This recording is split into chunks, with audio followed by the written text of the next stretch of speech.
Então vamos ver uma equação diferencial, tá? Uma equação diferencial, então, seja dx dt igual a x que multiplica 1 menos x. Então a gente já vê que a gente tem uma derivada igualada a um outro termo.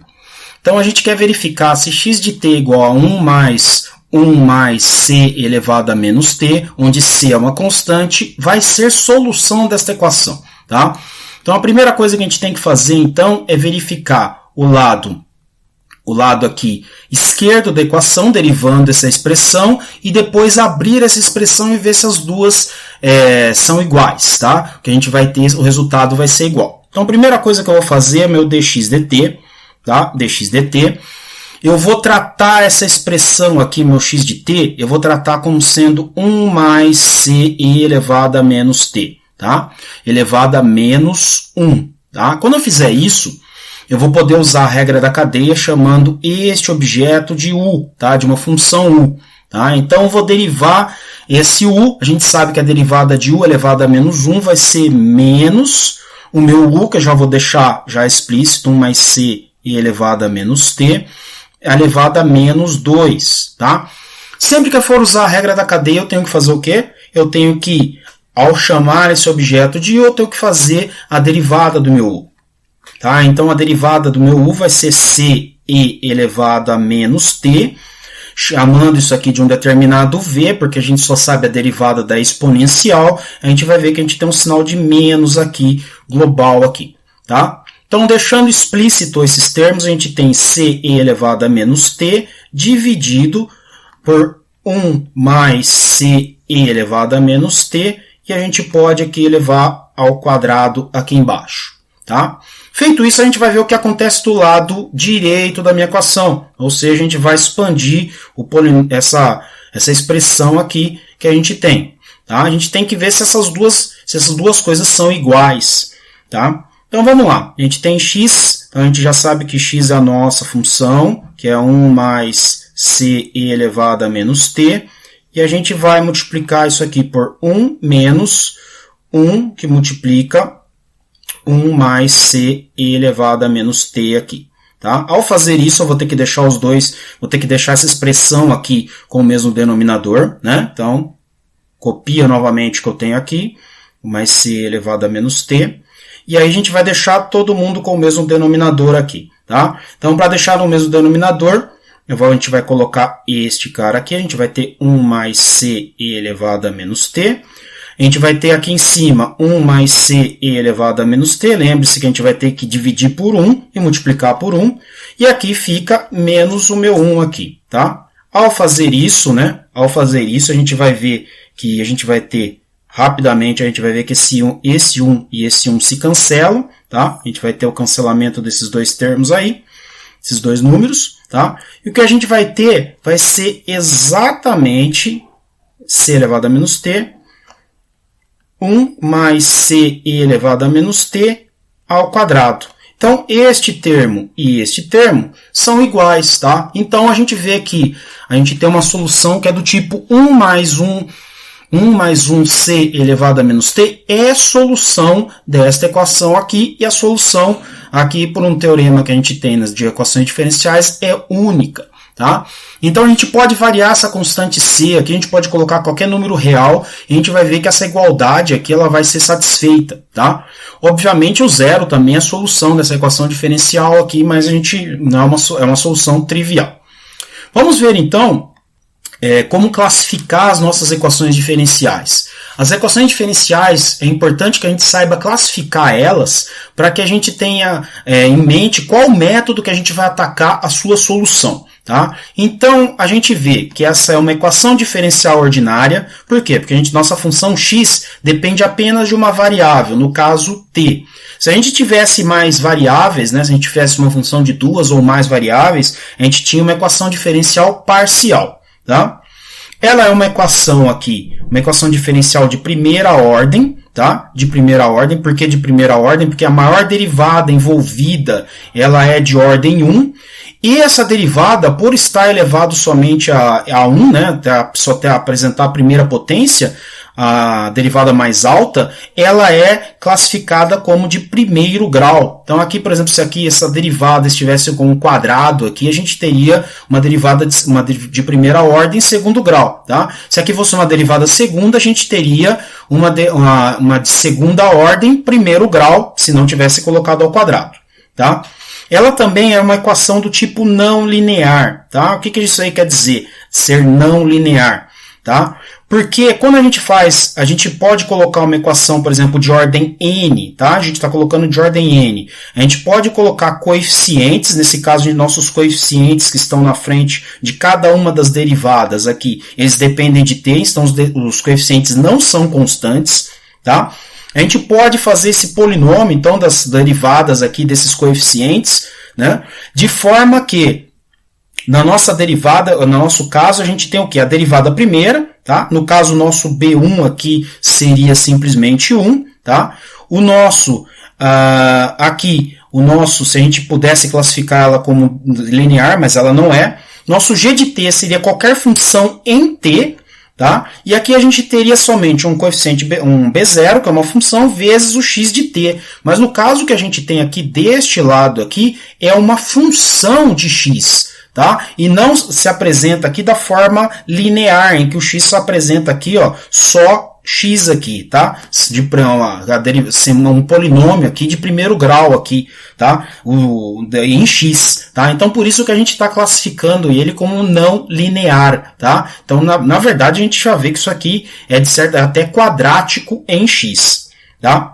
E a gente também tem uma outra forma de apresentar essa equação diferencial, que seria uma forma que a gente chama de diferencial. O que a gente fez aqui, né? A gente tem essa forma dx dt, né? Dx dt igual a x que multiplica 1 menos x. É como se eu pudesse, na forma diferencial, fazer o seguinte, passar esse cara aqui e passar este outro cara aqui, passar esse dt para cá e passar este cara para cá. Obviamente, um multiplicando e outro dividindo. Tá? Então, quando a gente tem isso aqui, a gente deixou, por que a gente vai ter isso aqui? Porque a gente deixou, de um lado, somente coisas que se referem a x, a saber, né, a diferencial e a própria função em x, e de outro lado a gente tem somente o dt, tá? Coisas que tem dt, né, e no caso a gente poderia ter uma função de t, que no caso não tem nada aqui. Tá? Tem só, a função de t seria igual a 1, tá? Mas só pra gente não ter nada aqui, não tem nenhuma função aqui não trivial, tá? Então a gente pode apresentar isso de uma forma que a gente chama da forma uma equação com as derivadas, não com as derivadas, mas com os diferenciais, a forma diferencial dessa equação. Bom, então agora a gente vai olhar, né, como que ficaria um gráfico em que a gente vai colocar. Então a gente pega a nossa equação diferencial, né? Então a gente, no caso, eu chamei aqui, o meu u, né? Ele representa o meu x do slide anterior, tá? Então a gente tem t e u aqui, tá? No caso é o meu x, tá? E a gente vai fazer o quê? A gente vai fazer o que a gente chama de campo de direções. Tá? O campo de direções ele é simplesmente o seguinte. Tá? Vamos pegar, por exemplo, a gente tem então nosso dx dt, só relembrando, ele vai ser x que multiplica 1 menos x. Tá? Vamos pegar o que acontece no ponto, num gráfico, né? Num gráfico onde a gente tem, né? No gráfico onde a gente tem o meu x e o meu t, tá? E o meu t, vamos ver o que acontece no ponto onde meu x seja igual a 2, e meu t seja igual a 1, tá? Bom, então quando a gente for fazer isso, a gente vai ver o seguinte, que nosso dx dt, quando a gente fizer isso, em dx dt, que vai me dar a derivada neste ponto da função que é a solução, no caso a gente já viu a solução, é 1 mais c elevado a menos t. Tá? A gente vai ver que a derivada daquela função ela vai dar uma coisa cuja inclinação vai ser dada por, né? A tangente vai ser dada por, como aqui não tem nada em t, isso aqui vai ficar sendo 2, 1 menos 2. Então, nossa inclinação vai dar o quanto? Vai dar menos 2, tá? Então, lembre-se que a derivada, o que ela é? Nada mais, nada menos, ela é o quê? Tá? A derivada, ela é a tangente, né? Ela é a inclinação da tangente àquele ponto. A inclinação da tangente ao gráfico naquele ponto, tá? Então, isso aqui seria a tangente de um número, tá? Então, só relembrando, né? O que a gente vai ter? Então, lembre-se que no círculo trigonométrico, tá? No círculo trigonométrico, tá? No círculo trigonométrico aqui, tá? A gente tem que se a gente traçar uma tangente ao círculo trigonométrico, tá? A gente colocar uma tangente ao círculo trigonométrico aqui. Imagine que isso aqui seja um círculo. Se eu pegar aqui, né, um determinado ângulo θ, tá? E prolongar isso aqui, tá? Prolongar isso aqui, essa vai ser nada mais nada menos do que a tangente do meu θ aqui, tá? Logicamente que a gente tem projeções positivas, né? E no nosso caso a gente tem projeções negativas, que é o que exatamente está acontecendo. Então eu espero que a tangente aqui me dê um vetor, tá? Me dê uma coisa, cuja inclinação é negativa, tá? Ou seja, ela é menos 2, tá? Então ela vai estar apontando para baixo. Tá? Então eu espero que aqui, por exemplo, nesse ponto, a gente colocou aqui, que neste ponto aqui, a gente vai ter uma inclinação menos 2 aqui. Que é exatamente o que representa cada um dos pontos do meu campo de direção. Tá? Então o que é feito aqui, a gente usou máxima, né? A gente usou o plot DF. Né? O plot DF é que a gente simplesmente coloca a forma da nossa expressão do lado direito, né? Coloca quais são as variáveis a qual ele deve tratar. Aqui a gente colocou um opcional, que é a trajetória indo de menos 2 até 1, né? menos 2 em t e u e 1 em u, tá? A direção para frente, a gente colocou essa direção vindo para cá, e aqui a gente limitou quais os limites que a gente vai ter no nosso plot aqui, né? No caso, o t ficou entre menos 2 e 2, e meu u, né, que faz o papel do x, ficou entre menos 1 e 2. Então ele automatiza esse serviço de em cada ponto ir determinando qual que seria a inclinação, qual que seria a derivada aqui. E aí a gente vê uma coisa interessante, que mesmo sem conhecer a solução da minha equação diferencial, a gente consegue perceber um comportamento bem legal aqui. Esse ponto onde a gente tem que x é igual a 1, né?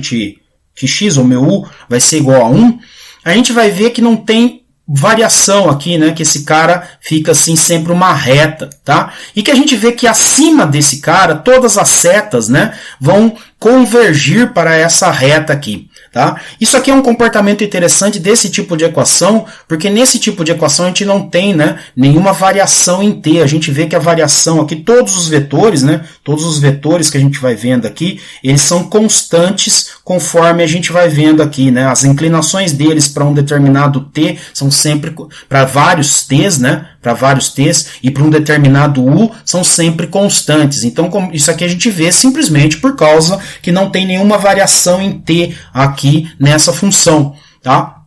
Nessa função que me dá a derivada, tá? Mais do que isso, a gente vê que perto do 1, a gente vê que as soluções, né? Então, cada uma desses caras representa uma solução. Como a gente viu, né?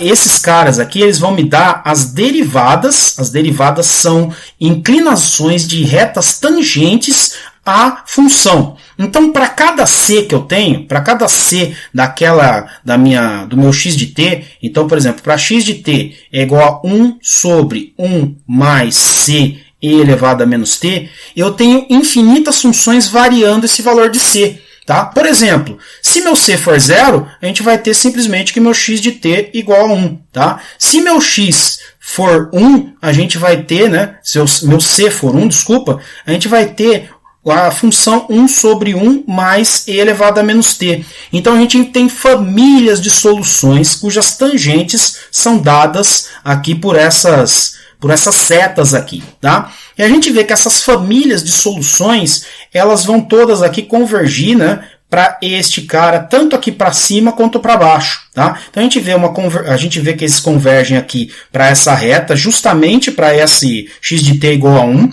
A gente tem as soluções se convergem para cá, só que a gente também vê um comportamento no zero, tá? No zero, aqui, tá? A gente vê um comportamento no zero, onde as soluções elas tendem ao quê? A se afastar dessa reta aqui, onde meu U é igual a zero. Então, onde U é igual a 1, as soluções tendem a se aproximar, todas as soluções aqui tendem a se aninhar aqui nesse ponto onde U é igual a 1.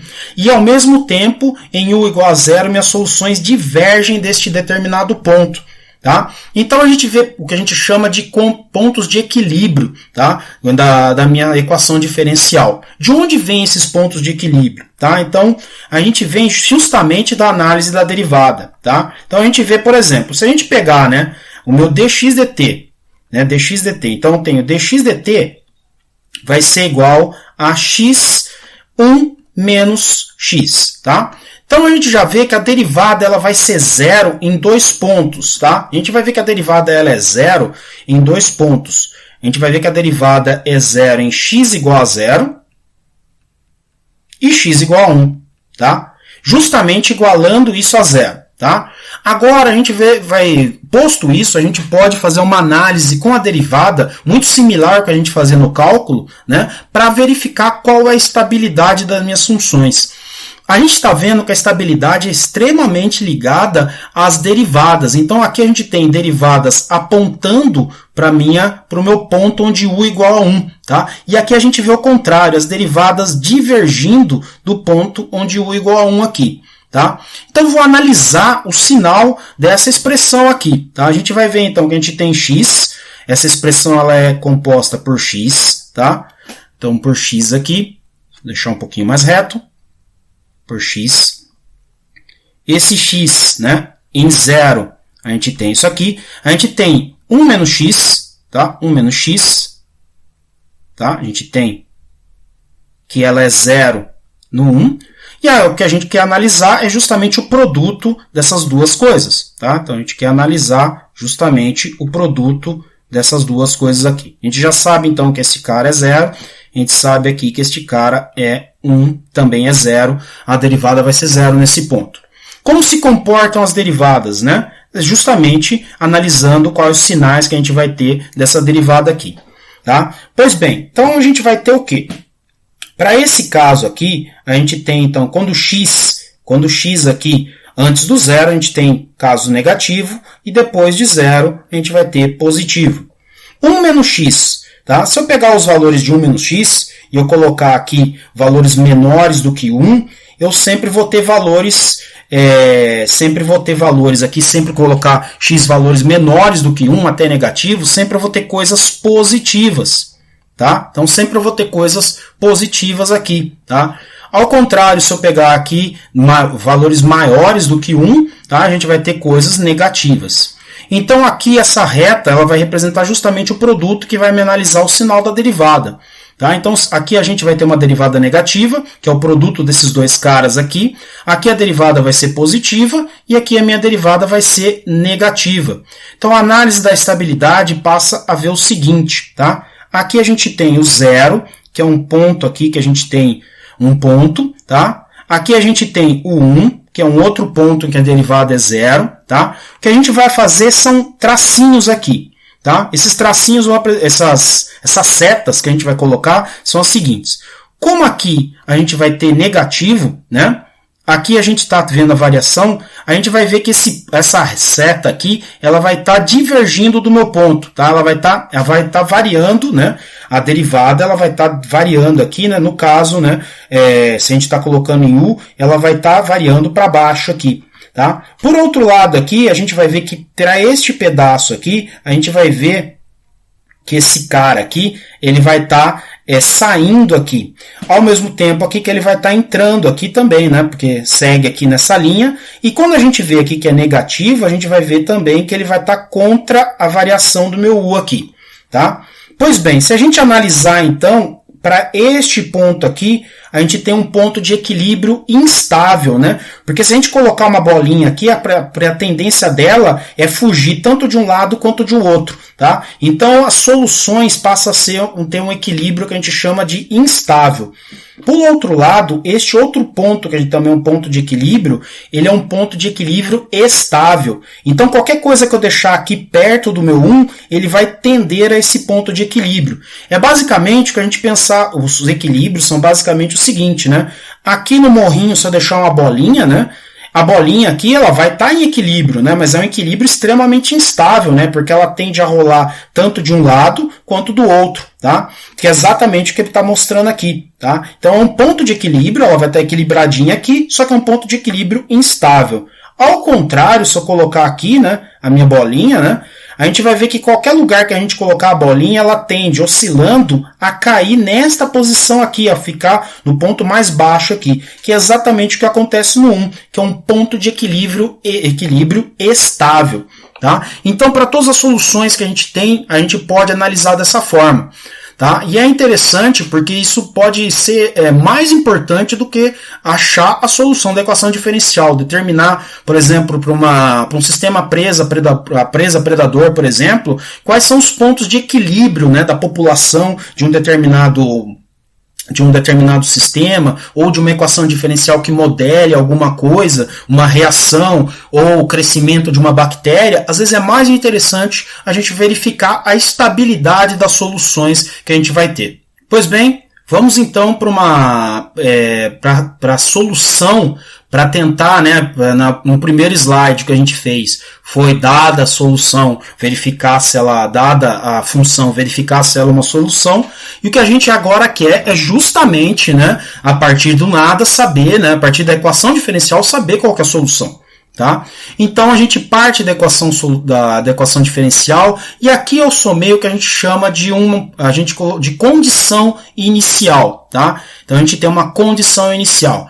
Então eu não sei qual que é aquela minha função, a gente tem uma função que satisfaz essa equação aqui, mas eu também sei, além disso, que o meu x de 0 é igual a meio. E isso vai ser importante para a gente saber qual que é a nossa função, qual que seria a constante que a gente vai resolver ali, que a gente vai achar naquela minha função. Tá? Então a gente chama disso aqui de um problema de valor inicial. Tá? Então justamente a gente tem o valor inicial aqui numa equação diferencial.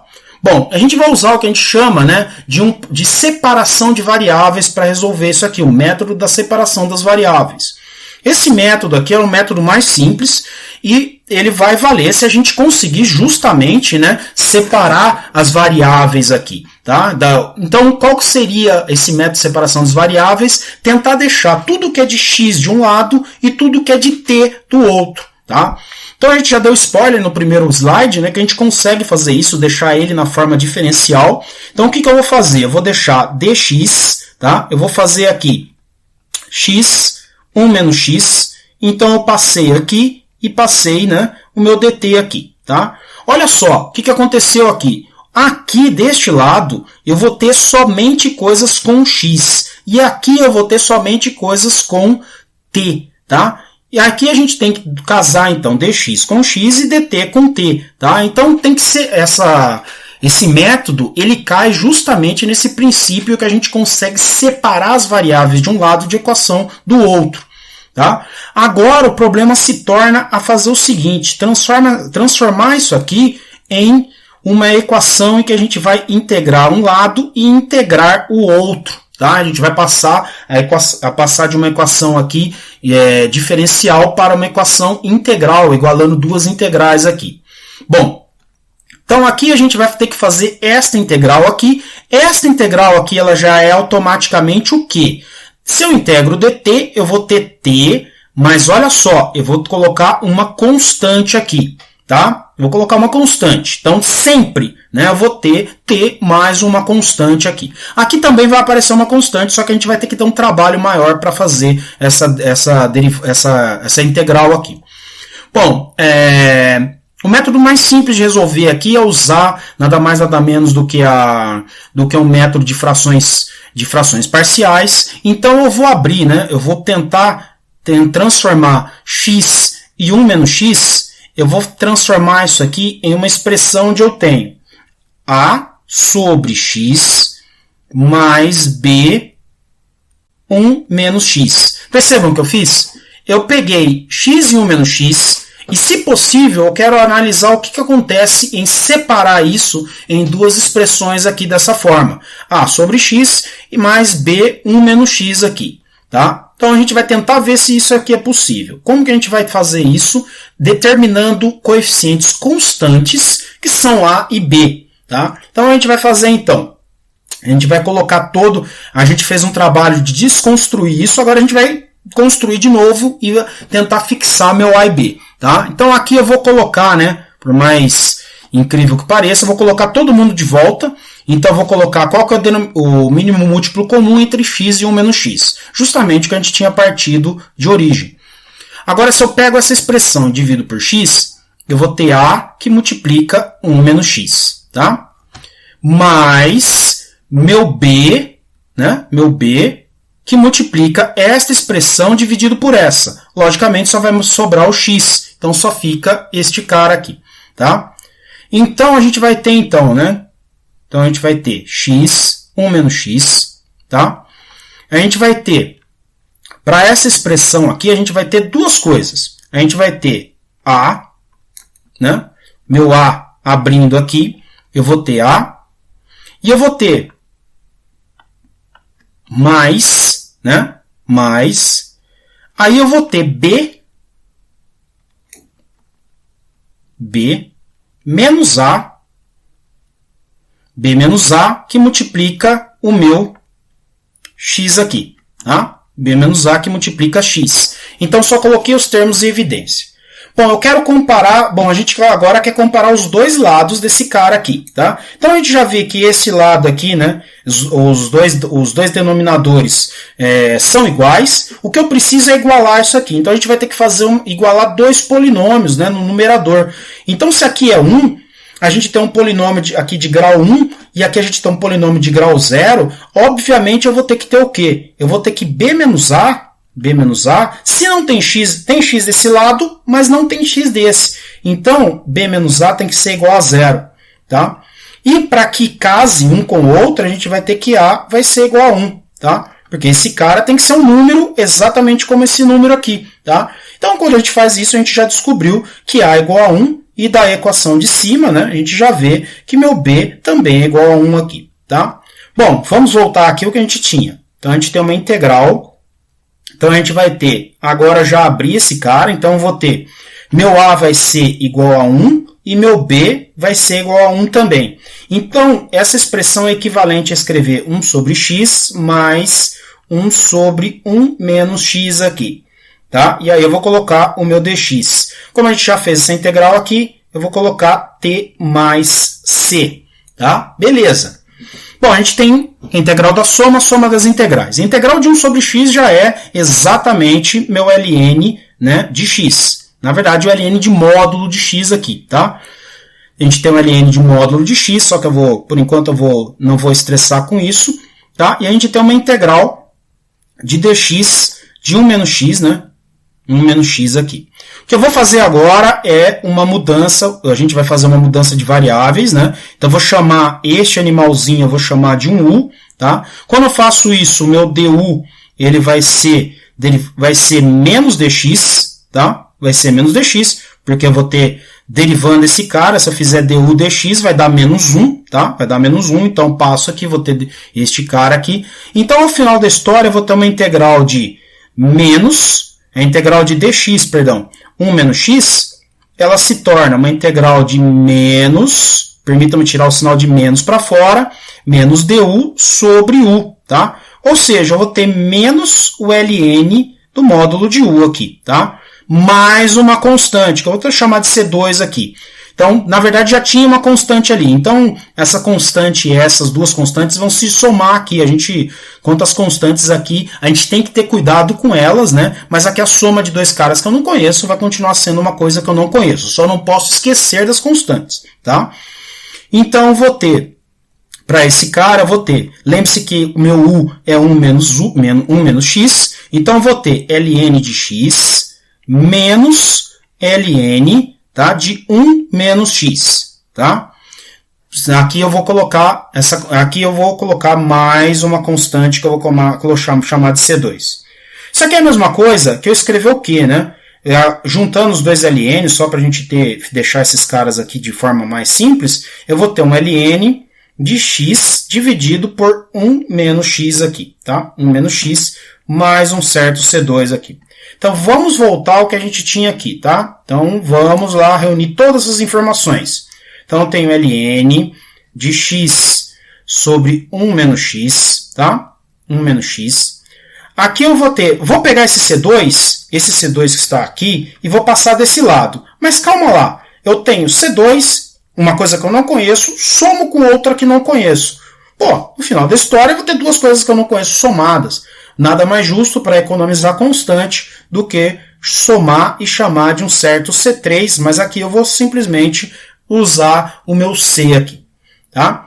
Então, eu já resolvi, de certa forma, né, mas não consegui deixar explícito. Então, eu tenho ln de x, 1 menos x aqui vai ser igual a t mais c.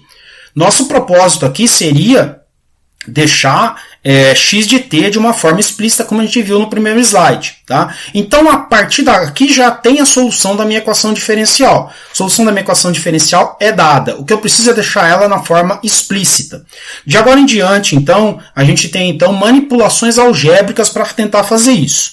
O que eu vou fazer? Vou pegar para essa expressão e vou exponenciar os dois lados. Lembre-se que exponencial e logaritmo são funções inversas. Então, quando eu exponencio o logaritmo, eu tenho, na verdade, o próprio 1 menos x aqui.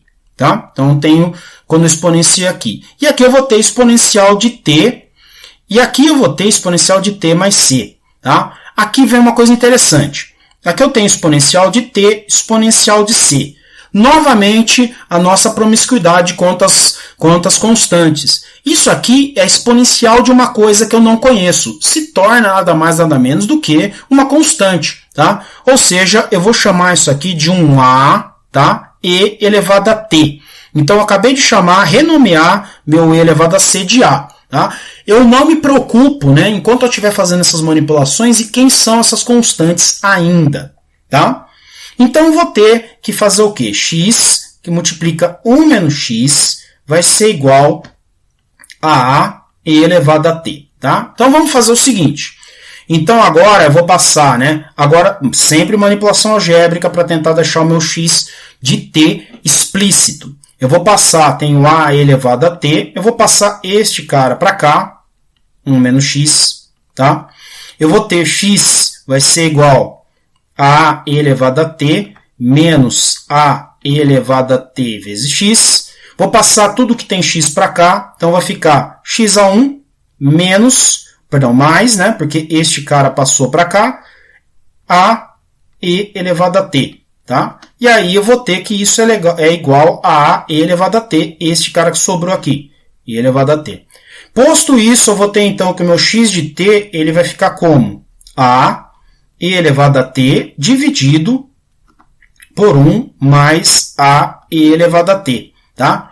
Eu poderia fazer o seguinte, eu poderia multiplicar em cima e embaixo, né, em cima e embaixo, por 1 sobre a. Eu posso aqui pegar esse a elevado a t, né, que estou colocando aqui, colocar este cara aqui. Aqui eu vou colocar em evidência. Para poder fazer isso, eu vou colocar, né, colocar a elevado a t aqui em evidência. Eu vou colocar, então, este 1, o que é 1 aqui, né? Seria, então, um a, né? Desculpa. Seria o inverso do a, né? O inverso do a, e elevado a menos t, tá? Então, se eu multiplicar isso por isso, lembre, se eu multiplicar esses dois, vai dar exatamente o meu 1, tá? E aqui, né, vai dar, se eu multiplicar isto por isto aqui, isso vai dar 1, tá? Agora, eu vou colocar mais 1 aqui, tá? Mais 1. Por quê? Porque isso aqui multiplicado por isso tem que dar este cara aqui. Bom, este a elevado a menos 1, lembre-se, é o inverso de uma constante. Tá? Aqui eu já posso cancelar este com esse. O que eu vou ter, então, vai ser, né? Vou chamar essa constante de c. Então, eu vou ter 1 sobre c e elevado a menos t mais 1. Se vocês conferirem, vai dar exatamente a função que eu obtive lá no começo dessa aula. Tá? Bom, então a gente agora tem que achar o nosso c.